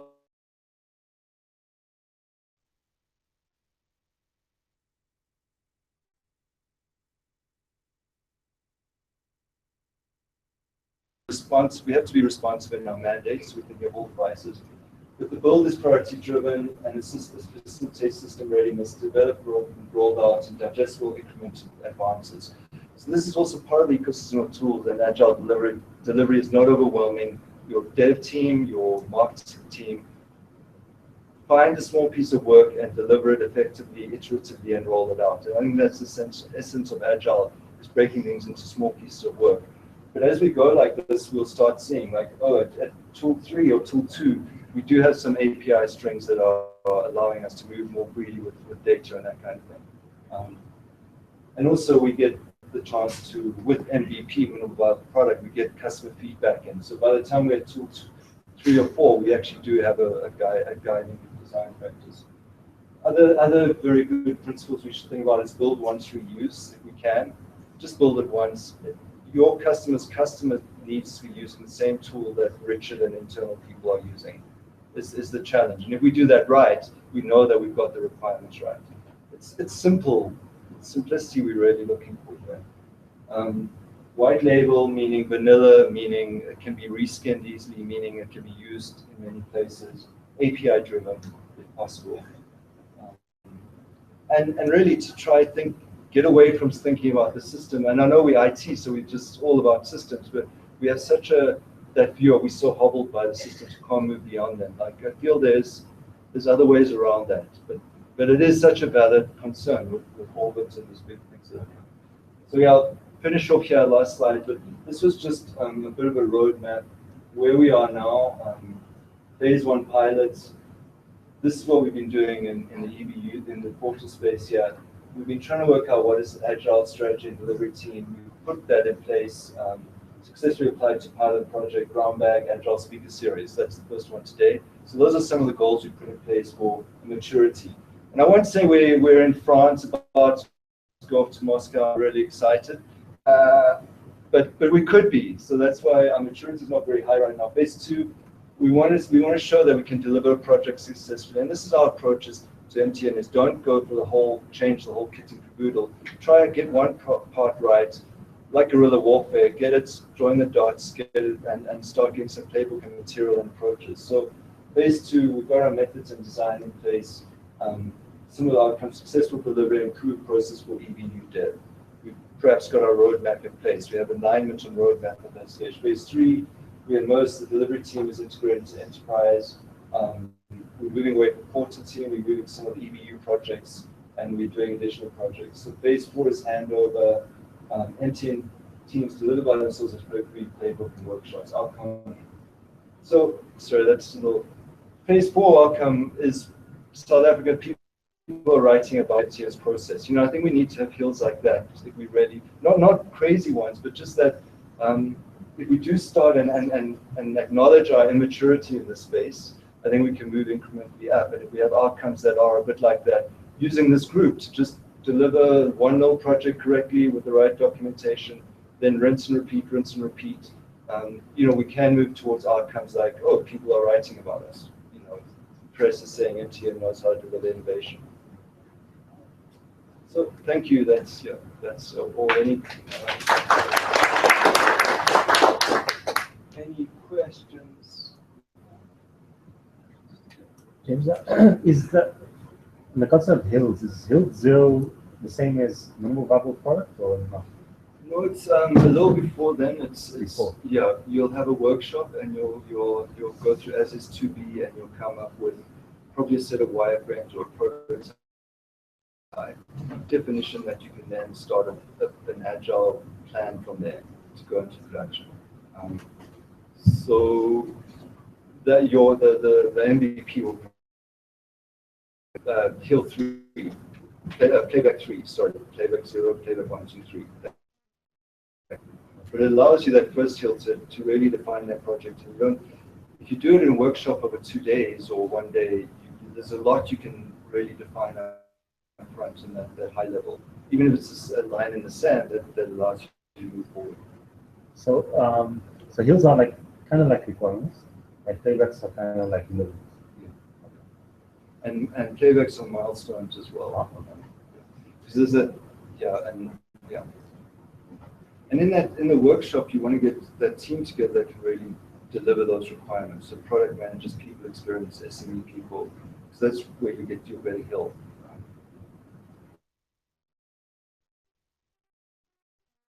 Maybe across, how are we going to get your Agile team and our Agile delivery team that Design. It's something happen on its own. I think it's and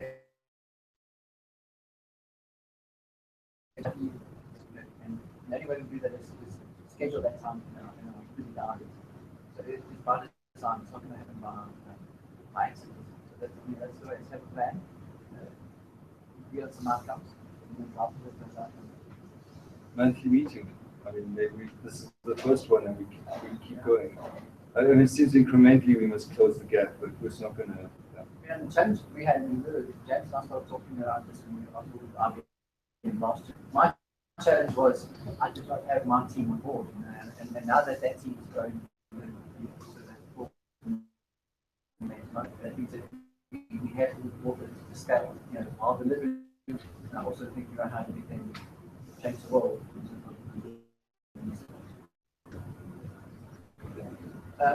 James, on that design thinking, playback zero, is that the working prototype or is that Yeah, that's right. And what's interesting with the workshops is the whole team, it's not designers who deliver it. Like you say, you give instruction, they go away for a month and they come back. The whole team just works on that prototype together. You make a very low fidelity paper prototype, but enough, you know, screen. But at the beginning of it, you really start high. Like, what is the as is? Who's the persona? Who are we trying to reach with this? What is the possibilities of this? And then you divert, you convert it, and you come down to that paper clickable prototype. And ideally, you know, you can turn that into an HTML, CSS fully prototype that you then circulate with the teams until it's signed off. And only then you go into coding. That's the critical differentiator of the design thinking approach. That unlike the way that we typically, even in an agile world, approach building something, is that in most cases the definition of what you're building consists of words and a requirement specification, or as stories in a backlog. But you're building stuff that's tangible. You know, the power of the working prototype means that you spend a short amount of time building this. Look at this first smoke and mirrors. And I think it was kind of done for any of those of you who saw the white portal stuff at the dealership. That was a beautiful example of a working prototype, because people got so excited about this thing, and they had this big touchscreen TV and they're playing with it. And then I spoke to the dev and I said, "So when can we have it?" And he said, "It doesn't actually exist." You know, so the people that bought into the vision. So and that's the biggest the biggest shortcoming that happens when a dev team is working on a spec or a set of stories, is that the vision is not shared around what you ultimately aim to. Like one portal. It's enough. That's what everyone's getting excited about. You know, the team can actually keep that as a showcase, you know, in the dev area. So when you're building your stuff, you're going back and saying, "Well, that's the experience," and you're trying to. That's exactly the approach that we took to say, let's continuously do this, and that way, I mean, there was a lot of engagement even from the actual users. They had a lot of input into that, and that was the outcome. And hence now we need to deliver the real thing, which is at least now that serves as this last time. Yeah. And then as quick as we can, let's draw a picture of what this thing is we're talking about and see it, because we are the first user group to see that, the product owners. And there was another very horrible example that we also did. We went away and did something without involving the opposite of the one for the example, where we did I don't know I forgot what the requirement was, and went away, did it. When we tried to show to the business, they said no, it's not what we wanted. So I think for me, these milestones are very important, and it's what we need to adopt going forward. But I'd still love to see use of the portal that you are doing. Oh, yeah. There is no book. Book is your life. Comments, guys? Any feedback? You keep mentioning that on the design thinking, you don't have to have a go-to-market date. Like go-to-market when you're ready. But in this case, we're given a date that we saying we need to go live on this thing. How do we do that? No, for sure. And a lot of it is usually this go live date, and it's not really. It is part of design thinking, because designing tries to really create as much definition up front before you know, rather than dev getting a 3-word requirement to go live, is you do that definition. But this other idea is a bit more, I think it's called system design, but where you really are trying to design things without touching any code. You know, and it's almost the concept of you want to make a fully, at least HTML, CSS prototype, for MTN to really think about on the top leadership to drive strategy. And it might not just be a prototype, it might stay there. And then the prototype's given to development to build once it's really ready, instead of, because basically what happens is I see a lot of the requirements are given, they're not given well enough, we build it, goes into the app store, the user gives us the requirement, we take another year to build out, we do that iteration. So this way, as many iterations as you can get and as many requirement check-ins as you can, each cycle that you do minimizes, you're going to build it and take another year to get the requirements that you could have got in the beginning. So I don't think that answers your question, but if you can, I mean, it's also how the business owners, product owners, see it. They do see, look, we're not going to have a go live date in this. We're going to have, this is conceptual, or yeah. It's also effective when you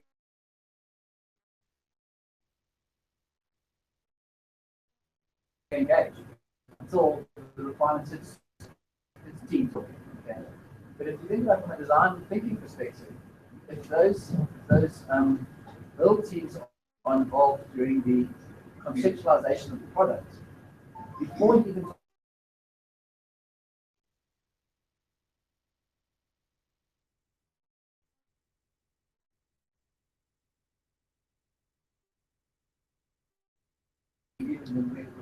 what an appropriate go live date is. But if your build teams are involved right at the end of the process, and this is a surprise, here we go, it's going to go and board this another in the next few months. That's kind of where, that's not, for me, that's not what I understand design thinking. Design thinking is that everyone is aware of this as early as possible. I think that's one way to get it right. No, exactly, and that's right, is that you are involved right in the beginning workshops that you're working on that prototype. And if you can build that prototype, at least see as soon as you can, the whole team can see as soon as we can what this thing we're building on, the more inputs they can go. And then you can say more like, oh, we need more time, or this is realistic. And that alignment's key, because if you only pulled in at the end, someone says you got to use this system, and you can't even use that system because they're not familiar enough with your world either. So when the whole team comes together in the beginning, a lot of that is resolved right up front.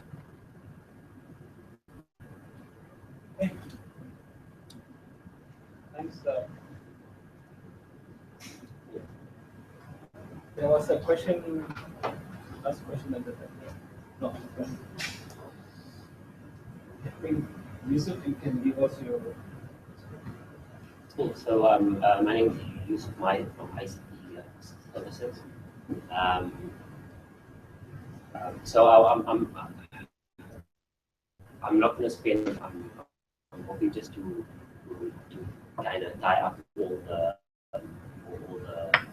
stuff I've already learned around design thinking and Agile, and maybe just provide like a small heat up into this thing called DevOps. So I mean, like up front, I have to say, I don't think we've cracked this DevOps thing. We kind of just stumbled into it, and we were doing some similar things. So DevOps doesn't have like some precise definition. Yeah, so this is kind of some feelings and thoughts that we have as we on this journey. It's and yeah, so they definitely are things that we're not doing right. Our dev team asked us for a game a while back, so it hasn't become that. Yeah, so just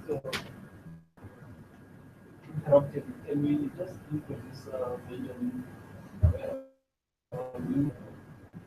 those who are doing that? Hello everyone.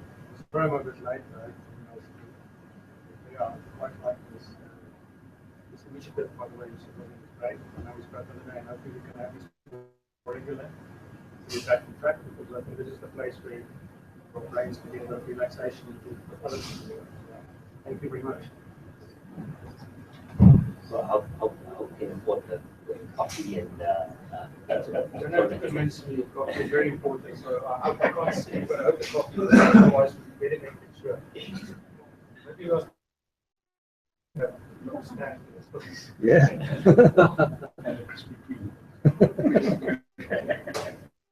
So yeah,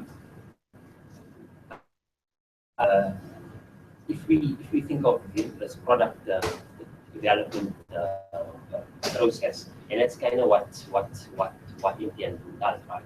We don't really deliver infrastructure and service to our customers. We deliver products, and so if we go through that, we have an idea in development, deployment, and operations. If we try to tie together how design thinking can kind of help us upfront into making sure that what we're building is a right thing, and then where we start to build and deploy that with an agile methodology. If Agile and Scrum say that we deliver a working product every 2 weeks, now how are we supposed to deploy this to our infrastructure and actually deliver this product to our customers? And that's not easy, So we've kind of been in the habit of doing a deploy every 4 months or 3 months. One of the Spotify videos said that if deployment is hard, then you won't do it all the time. If deployment is easy, then you will be able to deploy every 2 weeks. So if you think of this like the other thinking as James was finishing up, that this design thinking and agile and DevOps, the theme kind of behind it is let's work closer together. Let's kind of break these silos. Let's head across these boundaries, and let's work together with business planning and our ops teams to be able to better deliver. So DevOps is this logical continuation of the design thinking agile journey. So what really is this DevOps thing? It just I think some guys stumble across what they were doing and they kind of put a name to it. It's where you have these cross-skilled engineers who are specialists in their areas. So you have a developer and he's a Java specialist, and then you have a database administrator, and then you have a networking guy, a server guy, a virtualization guy, and if we always keep these guys in silos, there's always this handover point, and he gets this lump of stuff that he doesn't really know what to do, and he has to make it work. But if he was involved, he'll understand it, and if these well-connected specialists are working together, the handover points are kind of in this waterfall way. Is that these, and I think James said that it's how you mind the gap. Is because between the silos there's always this gap and stuff falls between it. So when you have these specialists who are good at their areas, but because they're well connected, they overlap with each other. So going back to that example of a developer, a networking engineer, and an operations guy, if they took code needs to do, and the developer doesn't just assume that it is a network in a database, and he's kind of thought about all of these things. Then the networking guy understands really what ports and what traffic this application is meant to use, and the operations guy kind of understands all of this as well. They can all work together to be able to deploy it. So we'll come across it later where with Google and Facebook, they do deploys they deploy code and application and products to their live infrastructure, and they deliver that to their customers every day. And how that works is, well, the way that doesn't work is where the developer emails the jar to the ops guy, says good luck and goes home. You know, he's there and he's helping and he's online and he's helping the operations guys to be able to deploy this. And if it breaks, he's there to be able to fix this easier. And you can only do that when you have kind of these teams of specialists, but well connected specialists who understand the handoff points between each other, and they can understand and speak the same language, and that's kind of how you can do it. So DevOps is all about automation as well. Is how you take this code and product, and how you be able to routinely deploy that to production, and how do you continuously make changes, frequent changes to it all the time. You know, so yes, Scrum is giving you working code every 2 weeks. You can deploy that, you know, just as frequent. You know, the DevOps is not something that you can go out and buy, you know, get some fun. And it's a culture around how people think and how they interact with each other, to be able to better understand each other and automate as much as we can. So yeah, there are some tools and processes. You know, so it's all about continuous integration. So if you build a development environment where your developers, whenever they commit to revision control, so Git, for example, it's every time they commit this test that's done against it. So if something breaks, they can easily and faster pick it up. It's all about continuous delivery. So every time you deploy, you can move quickly between test and development, staging, and production.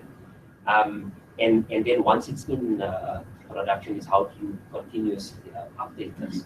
So there are various tools around it, around config management and automation. So where you have a bunch of servers. So imagine it's a web application, and you need to deploy this to servers around the globe. You can't afford to do this manually. You know, you can't afford to copy the code there manually. So you need an automation tool to be able to push changes easily to, you know, a large number of servers. So the way these kind of startup companies do it is they automatically push code to production, but it's hidden behind the toggle of feature activation. They then activate that code for a small percentage of users, or they might deploy to only a small percentage of web servers, and then they continuously get feedback and metrics around how it's performing. And then once they know that it's fairly stable, and this is all in a matter of hours, then they can then escalate their code more fully into all the environments. So there's all these things around these tools to automate. It obviously requires that you have the platform to be able to do the DevOps on. You have to be able to have flexible infrastructure platforms, be it the virtualization of containers. You have to be able to have these automation tools. But DevOps is not just about the tools. So yeah, there's a couple of myths around DevOps. One is that it replaces Agile. You know, that's obviously not true. It actually works hand in hand with Agile. Because only code that's actually working. Or first of all, Agile gives you the ability for this team to be able to get working code every 2 weeks versus getting it every 4 months. And then once you get it every 2 weeks, you have to be able to deploy that as fast as you can. DevOps does not replace ITIL. No, so it's still it still uses all of these standards that we using, ITIL and ISO, etc. But it's just around how to get these things faster.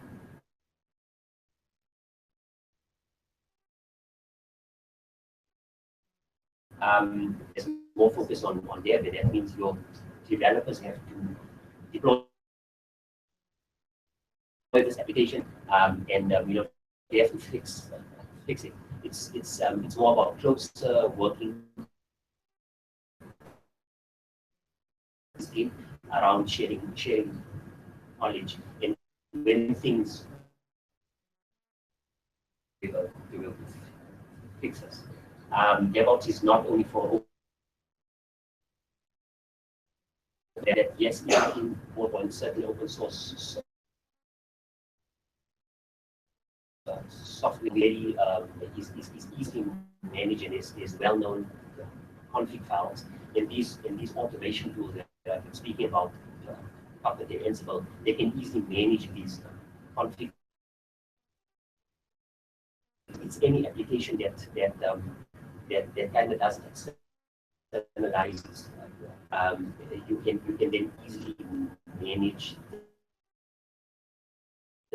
hundreds of thousands of servers. So being structured, it's not only the culture and the process that utilize platforms. And yeah, the last one is cool is that as much as you always quote the Spotify's and the Google's and the Facebook's, but Google and them weren't born the way that they are. They transform into what they are. They potentially large enterprises, multiple regions, living in development teams in different regions. So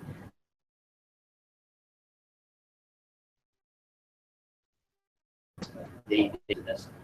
So it's definitely achievable for like ourselves. So later on, I'll talk about how the banks, a strange place of all, how they've begun.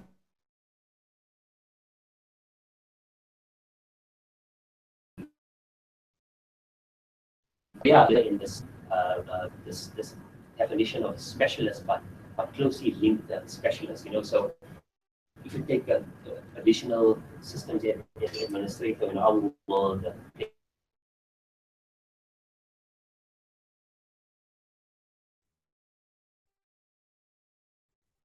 over him is just he uses an old school editor. He thinks it's just for that. While when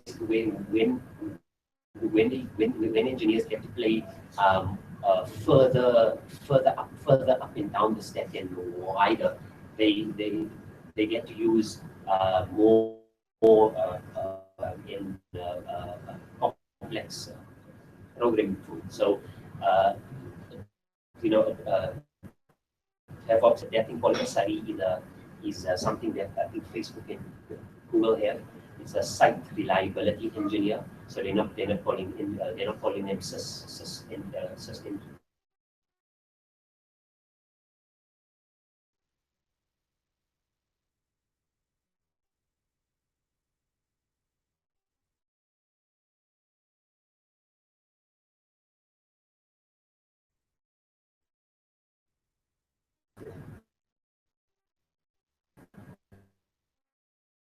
Dashboards around this. So for them, it's all about when they own code sits in Git repositories, and they use tools, Chef and Puppet.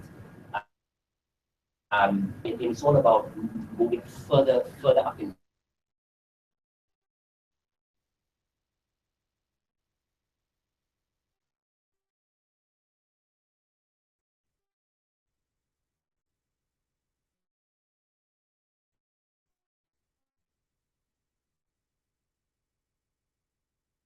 right? So last year the banks, so Standard Bank, EPSA, and other investment companies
in their words used to take about 2 to 3 months using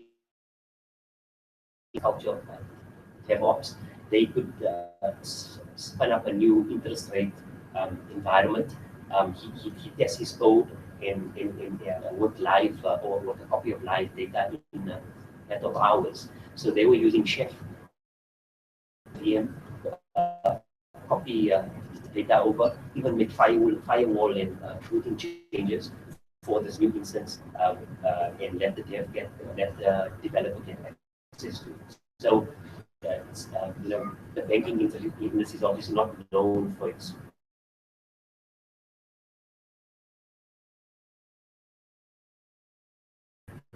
obviously they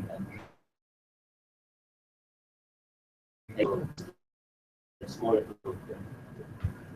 teams, and they already pay off. So yeah, that's almost it. I think there's some very cool things there around puppet team, and then another link there around around and so that Phoenix project there is a book.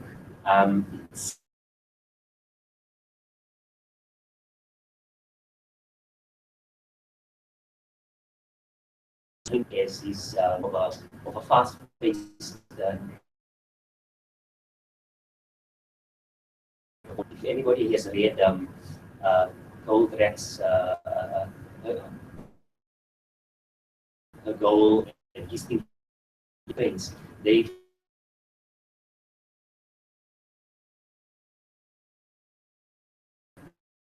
maintain its Scrum and around the improvements that Toyota made. So it's quite interesting that that in which is it's kind of not known like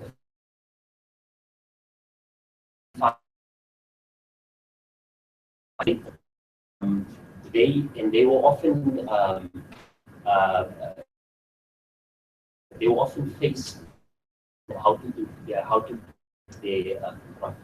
productivity. So Toyota spent many years in the 80s thinking around how do we build more cars. What they did is they took this thing about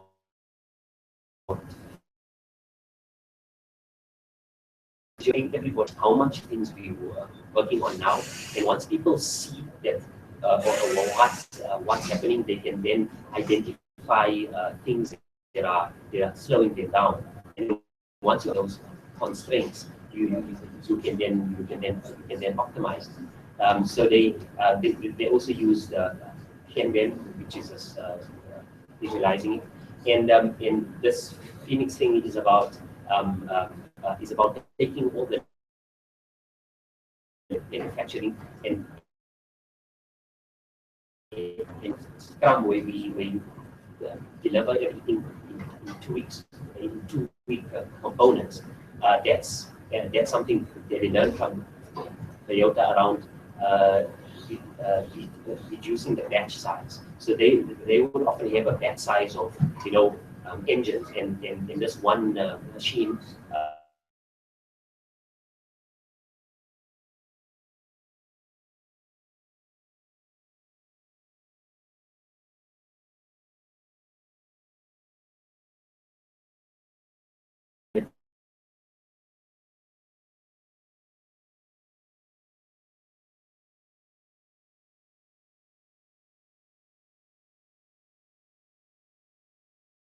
So definitely read that around how they apply these things to a large enterprise like ourselves. Thanks.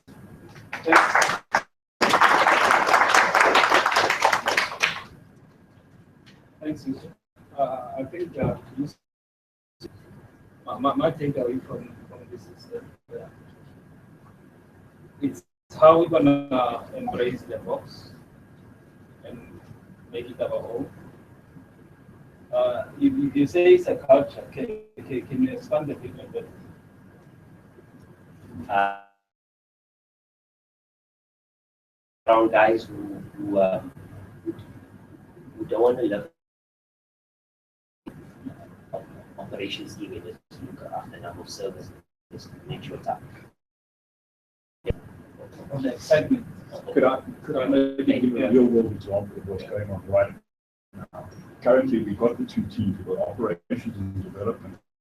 We've got sitting in Cape Town right now who is busy upgrading whole infrastructure and services, upgrading the actual service, upgrading the database, upgrading system, and he's upgrading the JRE that it is all based on. And traditionally, ordinary past, the developer would have worked in isolation doing all of that. But now, instead, he constantly works with an operations guy, and the two guys work together setting this up. And in the end of the day, we end up with a much more stable system, something that is actually automated. It's being managed by sort of stuff, which is something the developer would never have done in the past. So we don't run into the same traps that we ran into before because of this.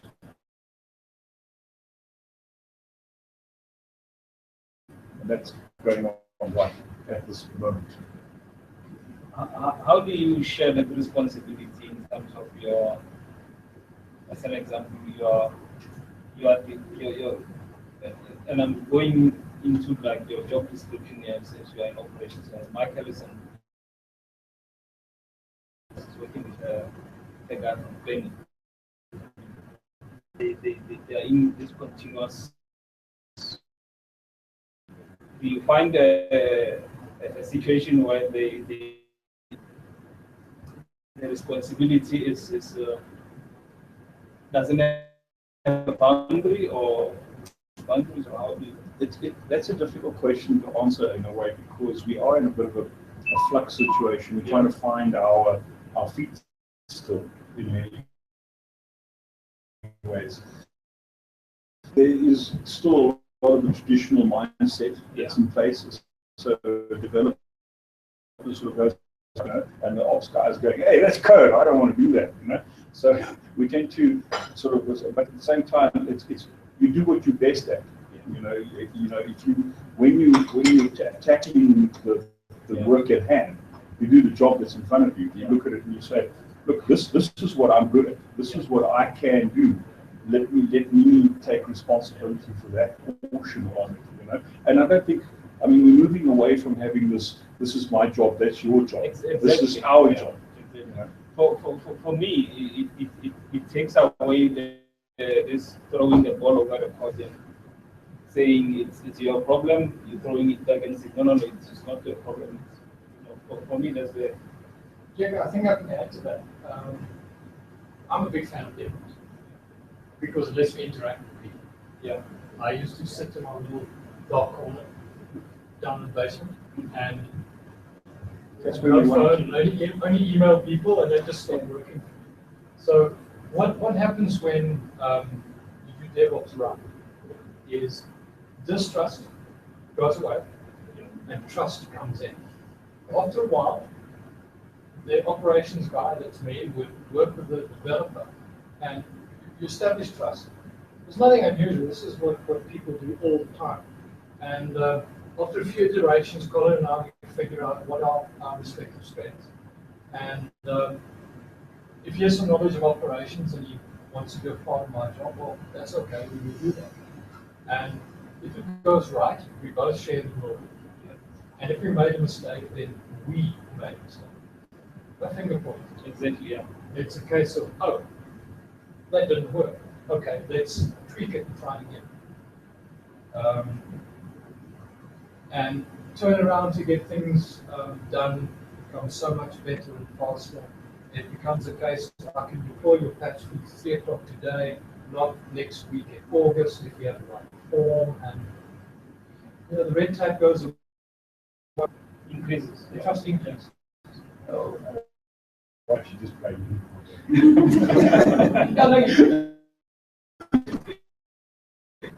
Any other takeaways, guys? Richard, do you have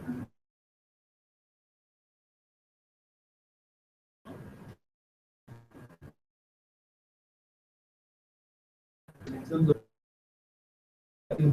option, is actually how you guys as I don't conform. It's around getting value.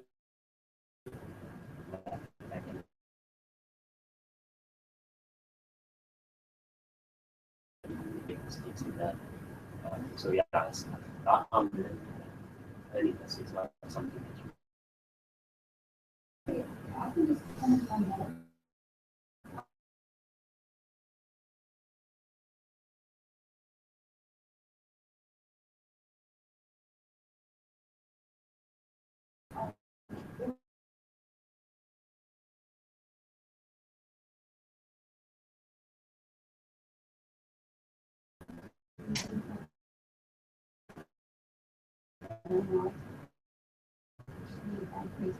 And you can interact with everybody. So that both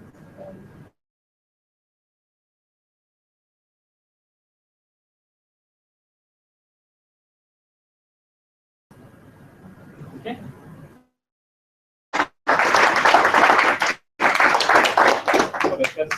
For the conclusion, we will publish a series of this. We aim for once a month, and the next topic will be published in the next few weeks for who's gonna be the speakers, who's gonna present what topic. It will be amongst you, complemented with maybe an external speaker, maybe not. So thanks very much for your time. And thanks for the guys joining via Hangout.